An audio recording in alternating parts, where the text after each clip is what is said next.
북스의 테드입니다. 오늘도 지난번에 정재승 교수님의 12발자국을 이어서 할 건데요. 오늘은 이제 첫 번째 발자국, 그러니까 첫 번째 챕터에 대해서 얘기하려고 그래요. 말씀드린 것처럼 강연식으로 진행이 되고요. 모든 훌륭한 강연이 약간 레파토리 같은 게 있죠. 첫 번째는 우리가 주변에서 쉽게 이해할 수 있는 접해본 사례를 얘기하고, 그리고 거기서 나온 흥미로운 반전 결과, 그리고 결과에 대한 원인 분석, 그리고 이것들을 모아서 결론, 교훈이 될 수도 있고 깨달음이 될 수도 있고. 네, 정재승 교수님 언제나 그렇듯이 굉장히 재미있는 사례를 가지고서 재미있게 우리의 결정에 대해서 풀어나가고 있습니다.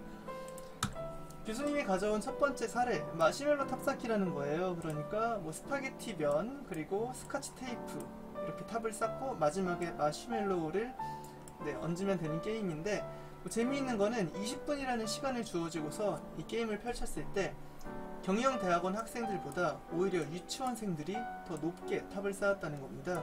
가장 첫 번째 원인은 경영대학원 학생들은 오히려 자신들이 가지고 있는 지식을 바탕으로 계획을 세우는데 너무 오랜 시간을 투자한다는 겁니다.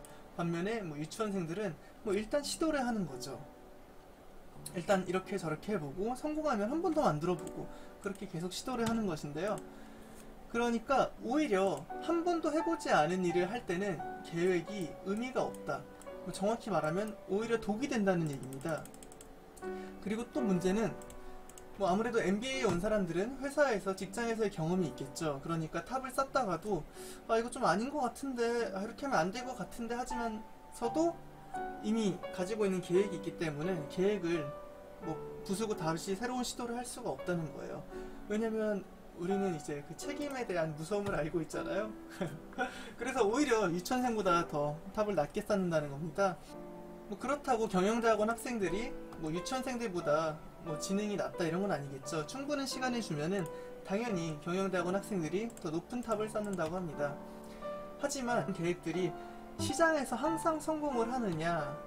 그러면 아니라는 거예요. 그러니까 예를 들어 볼게요. 아이폰이 있어요. 그리고 아이폰을 이기기 위해서 다이브북스가 다부폰을 가지고 시장에 나왔어요.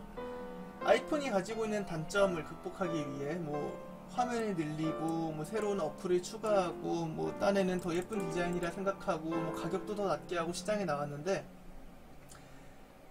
여전히 시장은 아이폰을 더 선호한다는 것입니다. 왜 그럴까요? 그냥 아이폰이 더 좋은 거예요. 실제로 소비자들의 가계부를 분석해 보면은 50%에서 60%, 그러니까 절반 이상이 충동적인 구매를 한다는 거예요. 그럼 여러분 실제로 시장에 이렇게 모든 기업체들이 전략과 분석과 마케팅과 이런 조사를 끝내고서 나온 상품들이 손익분기점을 넘는 확률이 몇 프로나 될 것 같으세요? 그러니까 100개의 상품을 시장에 냈을 때 몇 개가 이제 손익분기점을 넘어서 수익을 가져올까요? 2%, 2개라고 해요. 충격적이죠? 왜 그럴까요? 아까 말씀드린 것처럼 대부분의 소비자들은 충동적인 구매를 한다는 것입니다. 그래서 우리의 분석이나 이런 연구, 데이터베이스가 그렇게 성공한다고는 할 수 없는 거죠. 그러면은 이런 충동적인 구매, 아니면 아까 그 계획을 무시하고 직관적으로 하는 게 더 좋은 선택일까요? 교수님은 이제 말콤 글래드웰, 아웃라이어, 다윗과 골리앗 이런 책들로 굉장히 유명하신 분이죠.